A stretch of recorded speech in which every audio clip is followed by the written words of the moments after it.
So the recording has started once again. Dieter?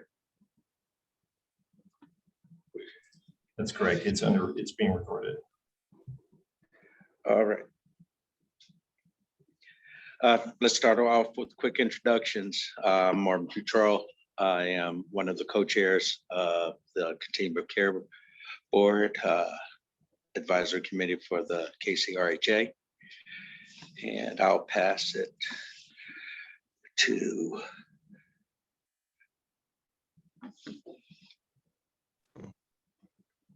Dr. Brown. Hello, friends. I'm Kelly Brown. I'm senior pastor at Plymouth Church United Church of Christ in downtown Seattle and a member of the advisory board. I use she, her pronouns. I'm in the car. I believe Tamara, please. Hi, hello. My name is Tamara Bauman. I use she, her pronouns, and I am a cisgendered woman who identifies as Pacific Islander female, survivor of domestic violence and lived experience of homelessness, rapid rehousing advocate. And I will pass this on to Sherry.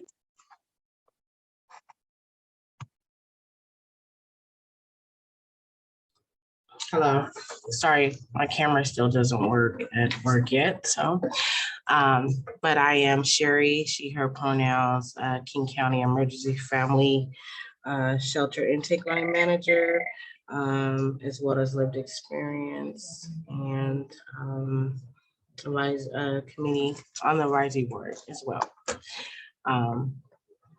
I will call Kate.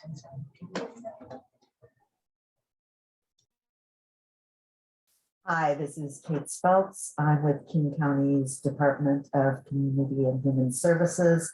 Use she, her pronouns, and I'm glad to be joining you today. Thank you. I'll call on Christina.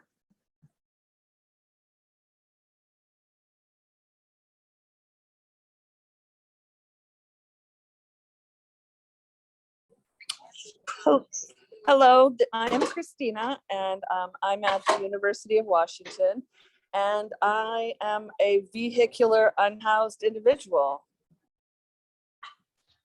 I can't see because I'm on the phone. Who else? Maybe Shanae?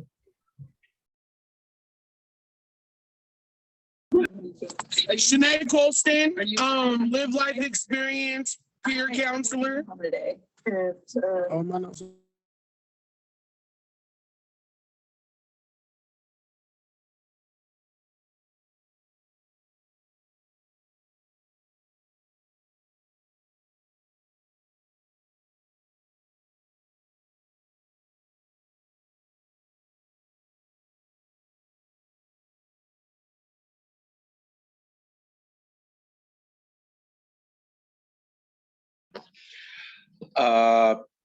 Peter, why don't we go through our guest and staff that's joining us today. Thanks, Marvin. I'm Peter Lynn. I use he, him pronouns. I am Chief Program Officer and staff of the Advisory Committee. Derek.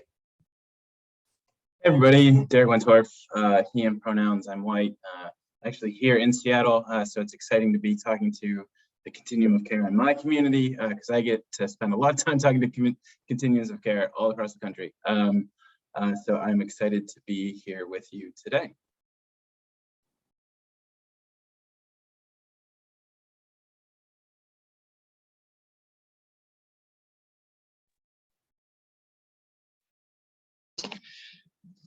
Has everyone had introduced themselves?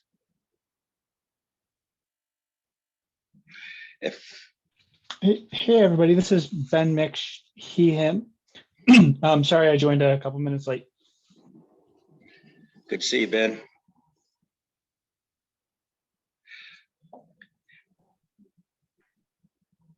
So if there's no other introductions, why don't we take this time to open up public comment? Do we have any When wishing to give public comment, please let us know through the chat or You can also raise your hand if you would like to provide public comment. At this time, we do not have anyone who would like to provide comment. as is our practice, we will keep it open until we end. If we do either receive questions in chat or someone wishes to add public comment, let us know. So the first topic for today's special session is the continuum of care roles and responsibilities. There's a presentation that folks would like to give, and then we should we'll have a chance for discussion. So who's going to lead the presentation? Is it Peter, Kate, Derek? I'm unsure of. I don't have a script to follow here. Yeah. So Derek is representing the Corporation for Supportive Housing, which provides technical assistance under a federal grant from our HUD Continuum of Care funders, and they have agreed to present to us the sort of overview of the roles and responsibilities of a continuum of care, just as a kind of level set for all of us. So Derek, could you take it off? Yeah, you bet. Thanks, Peter. Hey, everybody. So I really hope that this can be a bit of a conversation. So what we're going to be presenting from is really just kind of the HUD regulation standpoint. And then throughout the conversation, I hope that we can spend some time talking a little bit about historically how has King County and the continuum of care addressed the different regulations, and feel free to pop in with any questions as we kind of walk through this. I'm going to try to not have it be too regulation heavy, but this is kind of like navigating through HUD speak. So let's kind of navigate that together. If words aren't making sense, if they aren't connecting, let's talk through a little bit about what those regulations mean for the community and for where you're working. So I do have a PowerPoint. We'll pull that up. We'll pull it down to have some conversation and talk a little bit about that throughout the session. And I do want to also flag that my colleague, Susan Sterrett, will be joining us a little way through the presentation to be able to come in and share her expertise doing this work across the country much longer than I have. So with that, I'll share the PowerPoint and we'll kind of dive in, unless there are any questions before we get started. Cool. All right. So good. Let's get started here. 1 second.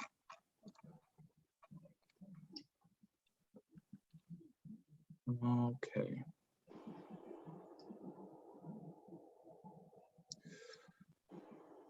Okay.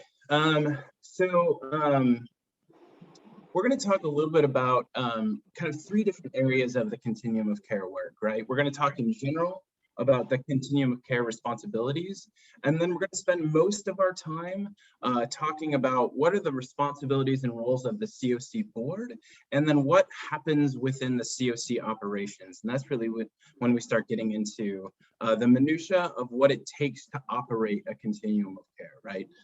So we're going to elevate things like governance and planning, but we want to also, as we begin, set a little bit of context of like, where has this all come from, right?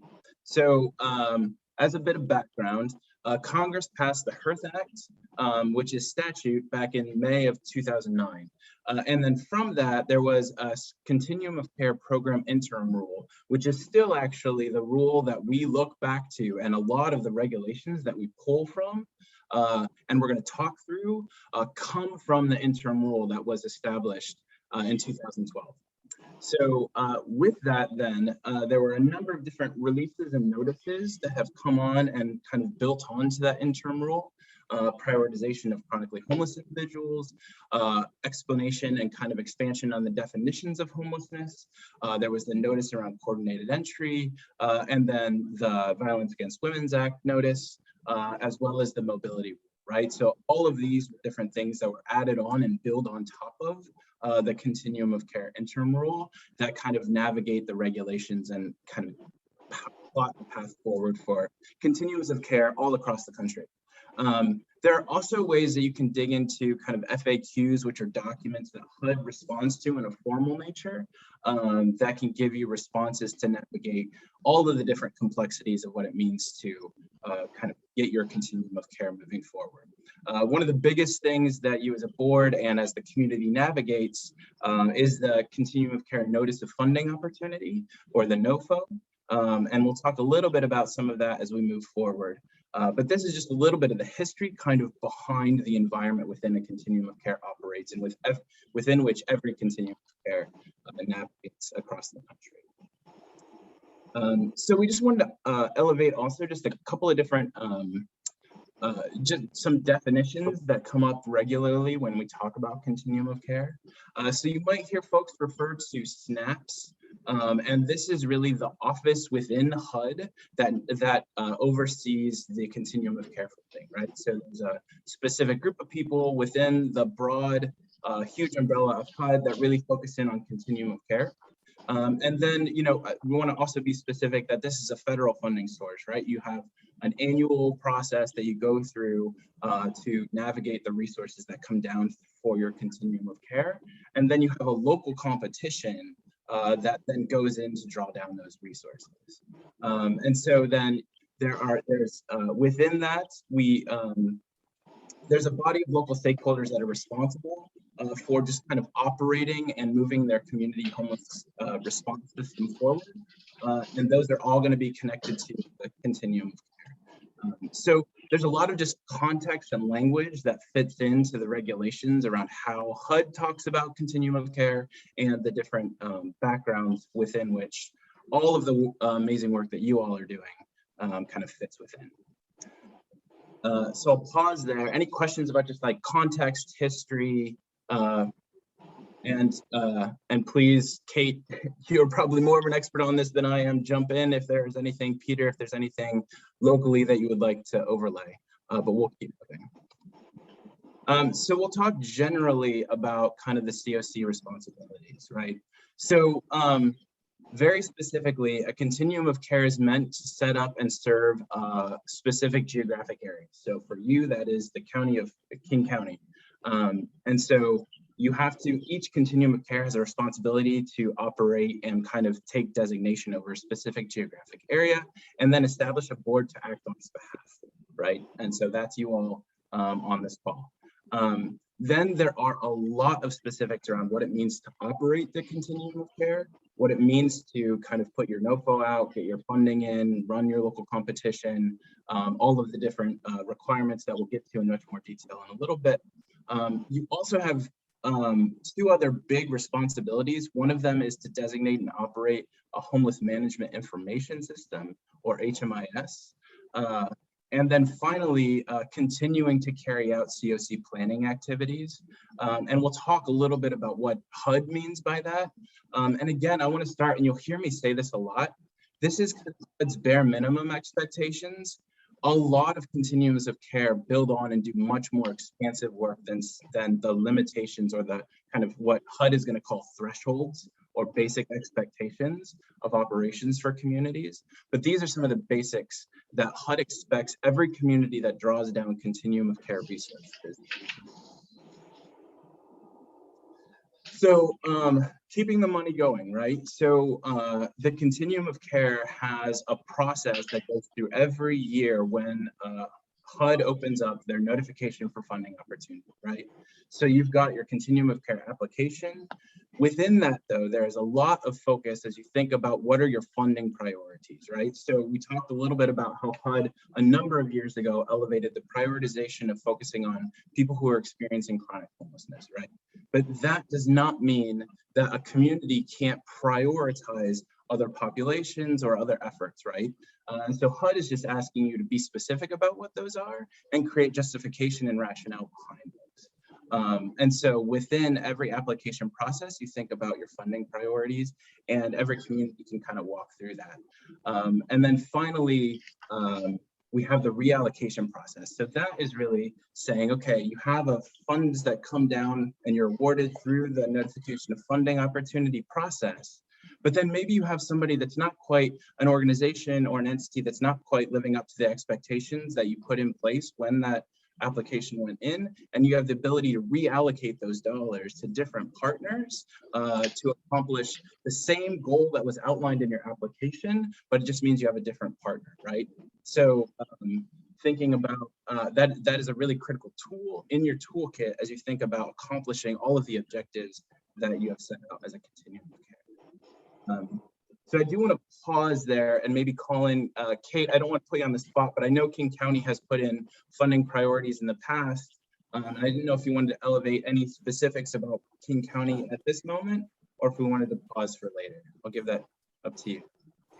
I'll just speak really briefly right now. And those of you who have been with the advisory committee from the start will recall, starting last year, my colleague Eileen Denham and I came and presented on our local process here. And I think you will probably recall, and obviously we'll be revisiting this year as we look at our application, having a local process, considering what local funding priorities are, identifying our local values for the continuum of care process, and what some of our key decision-making factors are, knowing that these are federal funds with their own requirements and how we can best position ourselves within that. So I think many of you will remember some of the specific items that we've talked through before, but that is what this is beginning to address. Okay. All right, so that is the general, those are just the super high level COC responsibilities, right? There's a lot of specifics underneath it that we'll get into in these next two sections that we talk about board roles and responsibilities and kind of the overall planning efforts. So unless there are more questions, I'm going to keep us moving so that we can have plenty of time to discuss. Also, I'd rather talk with than at, so let's get to a point where we can start having some conversation. Okay, so COC board requirements. First and foremost, a COC has to establish a board, right? And so within that, the COC is meant to articulate what, so the language within HUD says it must establish a COC to act on its behalf. That is a pretty general term, and every community, when you develop your COC governance charter, you will specify what on its behalf actually means for King County, right? So there are places that have many different definitions of what the COC board is doing, and it just needs to be specified there to HUD of like, what is the board meant to work on and accomplish, and how's it living out its role of moving the COC forward. There are some requirements of membership for the COC board, right? So the COC board must represent relevant organizations and projects serving homeless subpopulations, right? And it also must include those with lived expertise, and also an awareness that members may represent multiple constituencies, right? And so these are the only requirements that HUD sets in place for your continuum of care. Locally, you can set in place much different, like you can build on those expectations. But again, this is a minimum threshold from HUD that they're expecting for a COC board. So then we get into, okay, what are the required elements for the governance charter, right? So there's 5 big groups here that it just asks you to spell out. Let's go back. So the first one is, you know, how often are you meeting? When are you meeting? How are you communicating that? How are you making that accessible and public and transparent? The second is, what are the officers? So what are your elected positions? How does that process move forward? And then any other roles that are connected to that COC board infrastructure, right? So being specific and transparent about what are the different roles that different people are taking both on the board and to support the board as it moves forward to accomplish its tasks. And then the big bucket of committees, subcommittees, and working groups of the COC and the board, right? So that's just meaning map out all the different ways that people are helping. And then finally, being really clear and documenting what your conflict of interest and recusal process is. And that is really getting into as you start moving into your funding process, when people come up to any kind of conflict of interest, there is a very clear, transparent, documented way that those individuals are recusing themselves from processes where they might have a conflict of interest, right? So those are the 5 big areas that HUD is saying, please spell this out clearly to us and to your community around how a continuum of care is organized. I will pause there. Any questions about that? Does that make sense?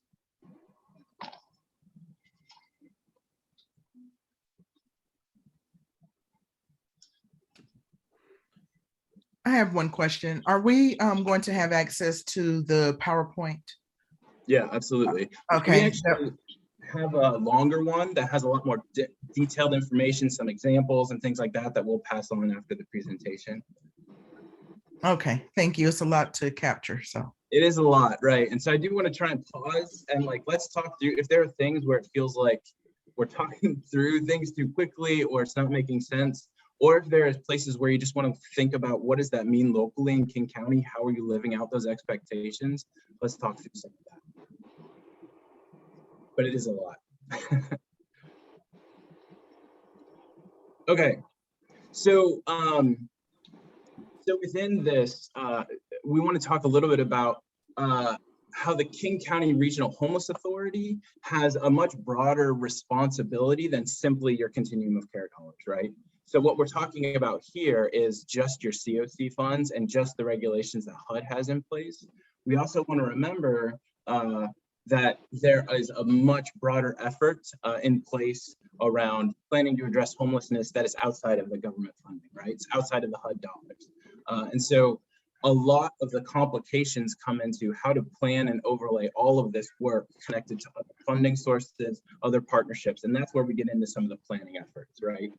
So how are we making sure that the planning and the amazing work that you all are doing is not happening in isolation from some of the other partners that are addressing homelessness across your community?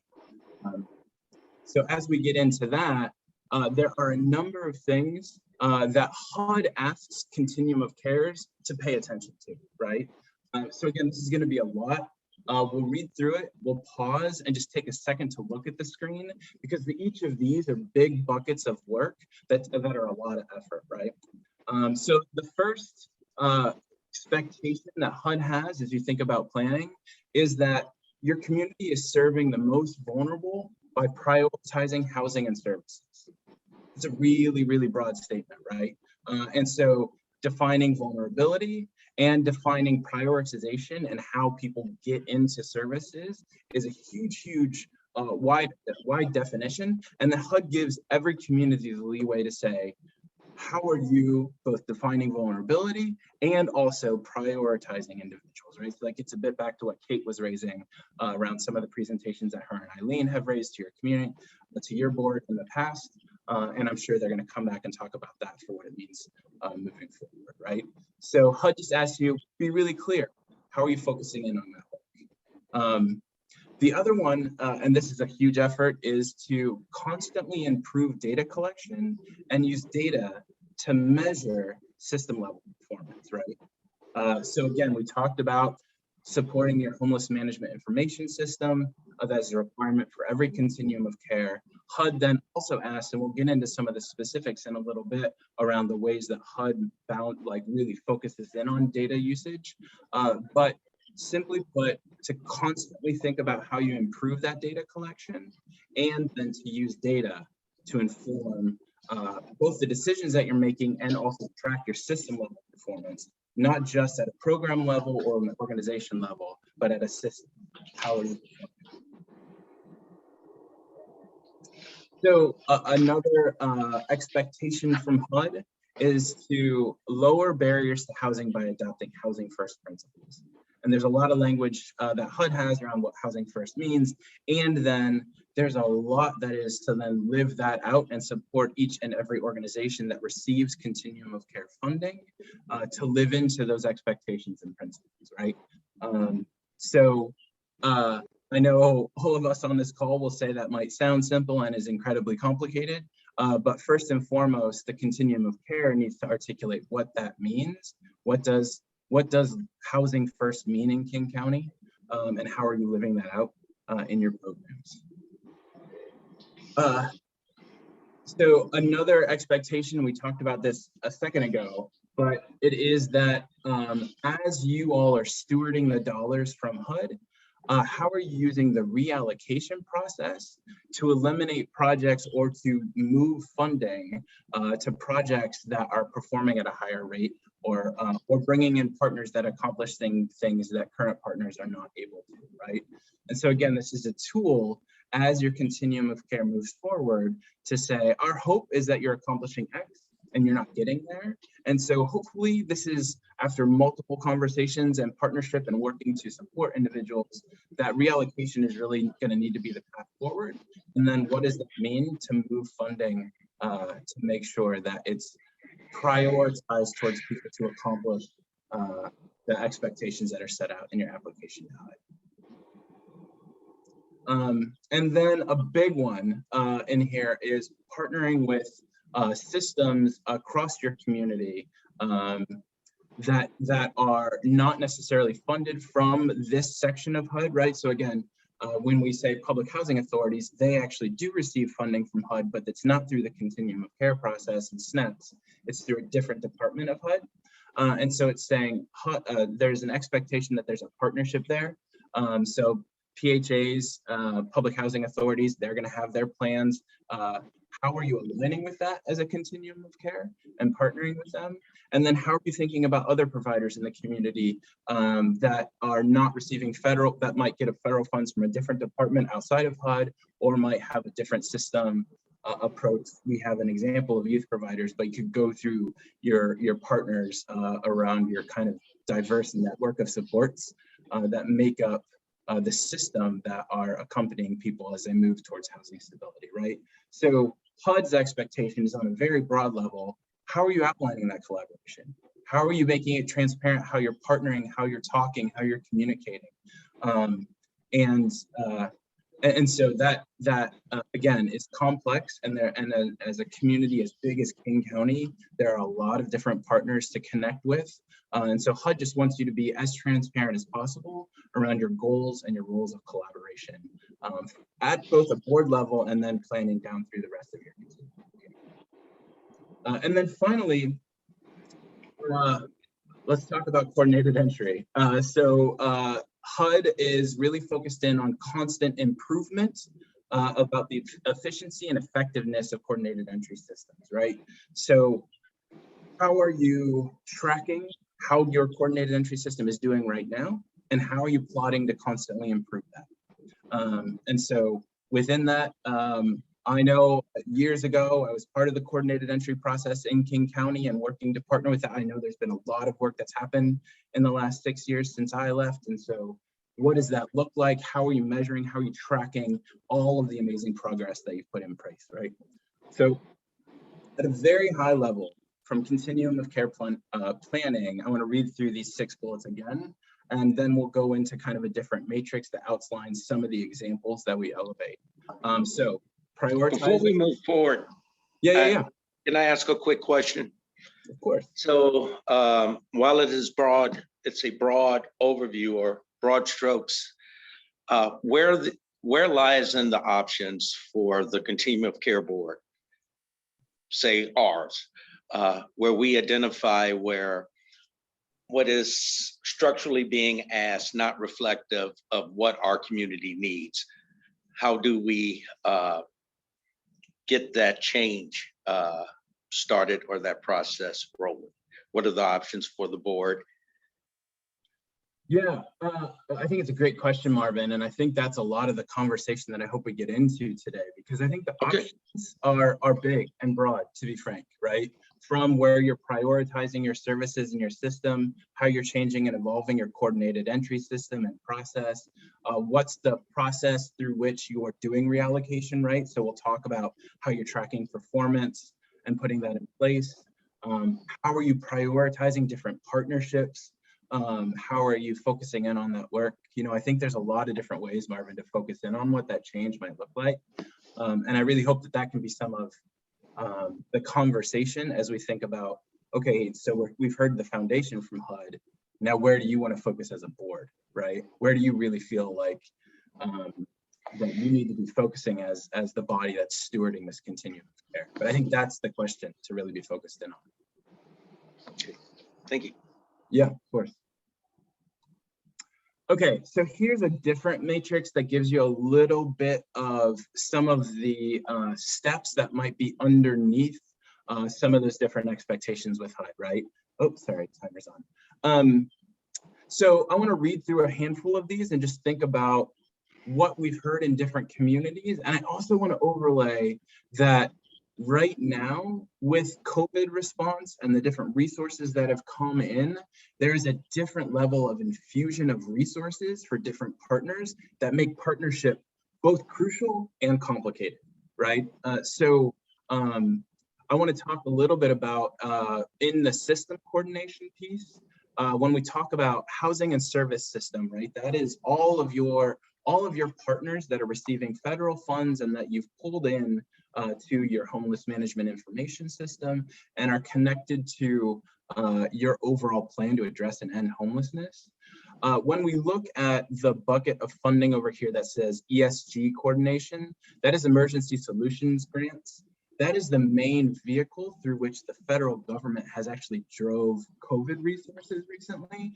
So it used to be a relatively small portion of funding that communities would get that would address different kind of emergency situations. It is now ballooned in most communities across the country to a very significant portion of resources, and it's time limited, right? So how is that partnership and that coordination happening with the system to think about? We've got this surge that happened a couple of years ago as the government was stepping in to support responses to COVID. And then you also have this sunset of resources that are ahead. So how do you partner with all of those different entities that have received those dollars, but also think about they have to create what's called a consolidated plan that is separate from your COC, but should absolutely be in partnership with the goals of your continuum of care, right? So that is one very specific example that has absolutely had impact across your community for how you're using those resources, right? But that's just one example, and there are many, right? You have King County Housing Authority, an amazing partner and an example of a great housing authority across the country. What are their plans? What's their strategy? How are they partnering in and connecting with you as a continuum of care? So that system coordination line, that second one down, is a big one, and especially big in communities as dense and kind of resource rich as King County is. So that line of partnership, coordination, and collaboration is big. There's also using your data and understanding your system, right? So there's a bunch of abbreviations there that we want to talk through. So your PIT is your point in time count, and your HIC or HIC is your housing inventory count. And then you have reports and system performance data.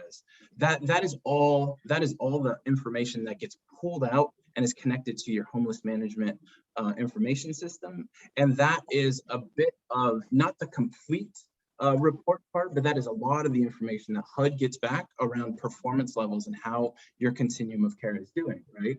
So these should be things that you as a board are thinking about and tracking and getting clarity and from your staff around what do these different numbers mean, right? What is that telling us about how our community is doing? And we'll get to in a couple of slides what are the specific system performance measures that HUD expects every community to track. But within that, how are you all using that to talk about and break down what does that mean in our community, right? What does that mean for how many people are falling back into homelessness after they leave our system? And what does that mean for what we might need to do or change to address some of those system performance measures, right? And then finally, project monitoring, right? So this is really looking at how are you tracking the performance? So your system performance measures will give you your data, and your project monitoring will give you that individual organization specific opportunity to talk about how is each grantee within your continuum of care performing, right? And so that's your opportunity to to just have that conversation with all the partners that are receiving the funds to live out kind of the goals that are connected to that very top line around goals, action plans, and your work to maximize the resources and have the most impact for each individual that's living through the crisis of homelessness. So this is just one visual, but I do want to pause. Does that make sense? Kate and Peter, is there any other local context here that you all want to elevate for the board connected to kind of the broad HUD standards?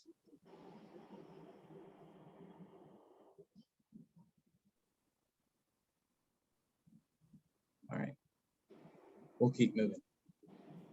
This is Kate, sorry for the delay. It always takes me a minute to find the right button. The one thing under the system coordination arrow and the consolidated plan, just to note that overall consolidated planning takes place within jurisdictions, and the continuum of care feeds into that regarding homeless specific elements. So those plans, City of Seattle has one, City of Bellevue has one, King County has one, and we all have a history of using the work of the continuum of care, the point in time data from the continuum of care, the data from the continuum of care to reflect the homeless specific piece of things. That's great. Thanks, Kate. And that's a really good example of the different geographic regions, even from HUD, can vary, right? And so you've got multiple consolidated plans within your continuum of care. And that's just lays on that extra layer of partnership that's required.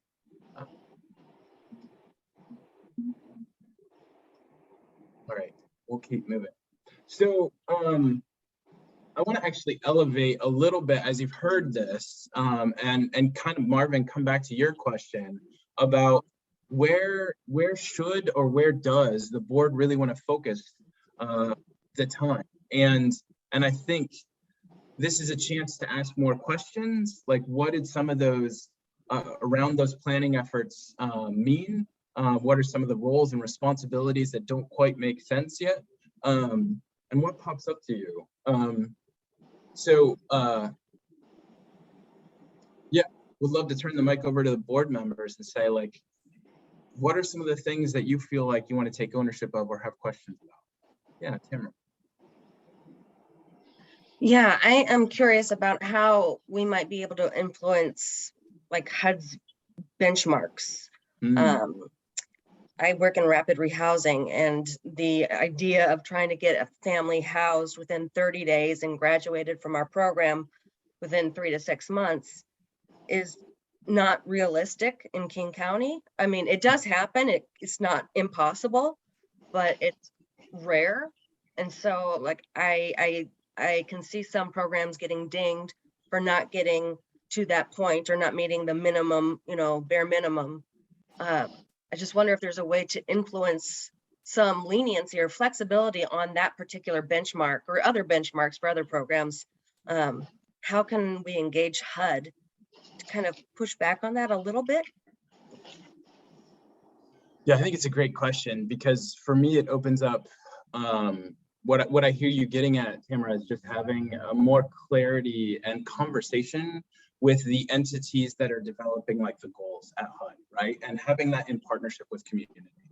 So I would say, Kate and Peter and others that have sat on the staffing side, love to hear kind of your history of talking directly. There's kind of two entities that you can start those conversations with. One is the field office. So every community has a field office that oversees a geographic area. And so there's a field office actually in Seattle that oversees a specific region, and they have a staff that's going to be kind of designated towards your continuum of care. That it is crucial to have constant conversations with. I'm sure that staff within the COC have those on a regular basis. And then there's the entities that sit at the federal level in kind of headquarters that are your SNAP staff that talk about and manage the NOFO on an annual basis.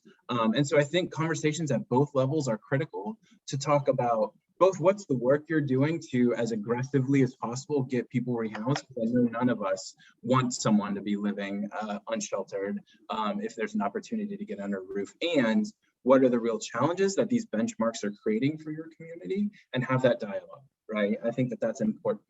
And I think within the bureaucracy of HUD, it can be difficult at times. But I do think that at both those levels, conversations with the field office and conversations with headquarters are really critical for that partnership and conversation. Kate and Peter, I don't know if you would add anything else. Well, I would like to add really quickly is the big if. I know it's if rapid housing works, if there is housing to put people to.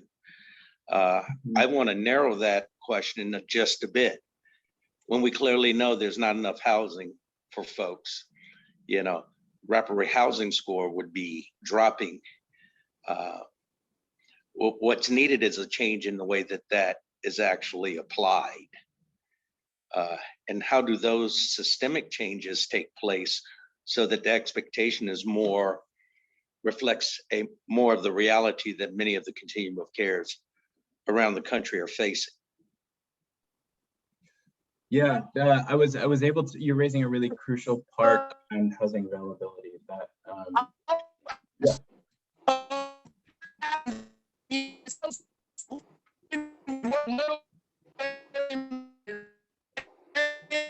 Sorry, whoever's talking is breaking up a lot. We can't catch much.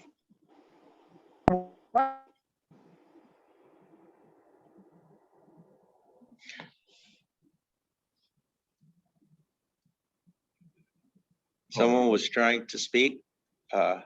Give it a try again. It was really garbled, the last piece.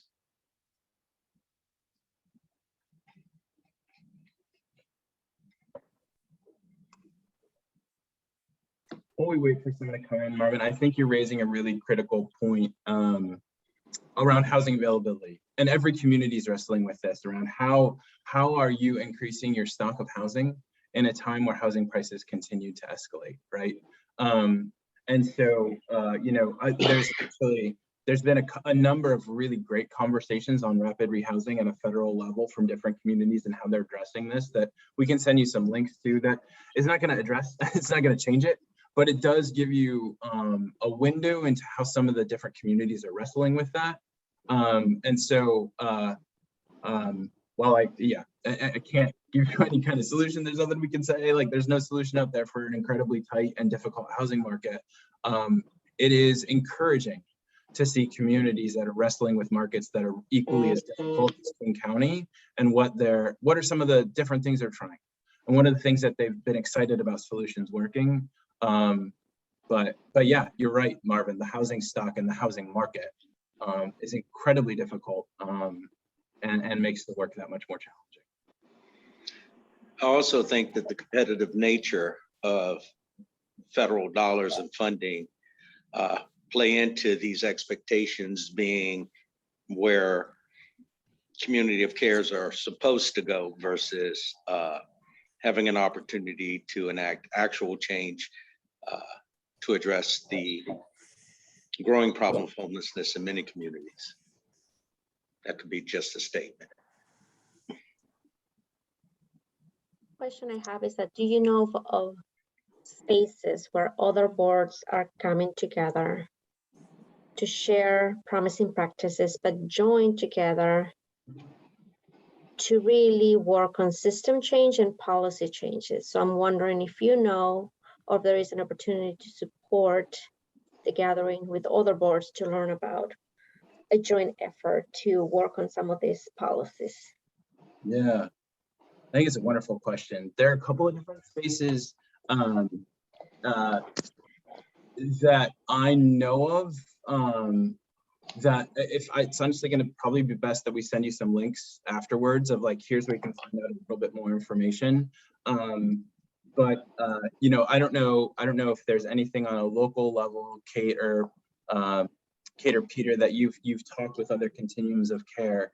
I would say that, like, I'll give an example of, I'm doing a lot of work in the Bay Area right now, and I know that like San Francisco and Alameda and Santa Clara are having regular conversations around what it means to navigate the complexities of housing in a market that is very, very difficult and expensive for housing. So there are different levels of those conversations, but sometimes that regional nature can be really beneficial. And then there are other platforms that have conversations just generally. So again, we just ended a series around rapid rehousing. There were just some dialogues where Continuum of Care and staff were coming together to brainstorm, what have you tried, what's worked, what hasn't. So there are some like one-off things that we can send you some links to, but I don't know, Kate, Peter, I don't know if there's some examples you wanted to elevate at the local level of dialogue across Continuum of Care boards. Can I just ask my question, please? Oh yeah. If y'all can hear me this time. Yeah. So I just want to know how this portrays into, again, when we do house people who have been chronically homeless for 10 years, and then because they don't fit the bill or can't conform to what other people consider as normal housing rules, that they're evicted within or less than 30 days of being placed in housing. Yeah, I think that that's a critical question that has to do back with tracking, like how are the programs that you fund supporting and accompanying people that get into their housing, right? And so how are they retaining and staying into housing, right? And that all has to do with looking back at, like, are you, as you look at programs, if you have ones that are showing a lot of turnover when you're getting in people enrolled from the coordinated entry system, well, I don't report that. That's part of the problem, right? Right now, they're going to say, oh, I housed this client, but when it runs the numbers, it's not going to, those same numbers aren't going to show that 30 days later, that client was evicted and now has an eviction on their record on top of all the other intersects of that they already had in vulnerabilities, right? There's no protections for that. There's no common ground or foundation that, hey, this person might not know the norms or what other people consider to be the norms of housing before we're just turning around and kicking them out. So I feel some type of way when we're saying like, oh, we can give these funding things, but they're just getting credit for housing people. They don't tell you that 30 days later, that same person they housed is now back out on the street and being recounted again as experiencing homelessness. Yeah, definitely sounds like there's a lack of quality or a lack of confidence in just like some projects that are housing people. And how are you getting into that as a board and following up? Because that's, you don't want to be like, you don't want to fund projects that are operating like that, right? And so how are you getting that clarity if they're not reporting it, right? I think that's a hugely important thing to follow up on. Yeah, good point. This is Tamara again. I'm really interested in changing the culture around the narratives that we hold about homelessness and the people who are experiencing homelessness. As we're saying, like the criminalization of folks living outside who don't have any other options, and the removal of encampments is totally antithetical to ending homelessness. And so as a board, I want to take a very political stance, actually, by saying that sweeps are inhumane and unjust and do not, like, it's not a crime to be homeless outside.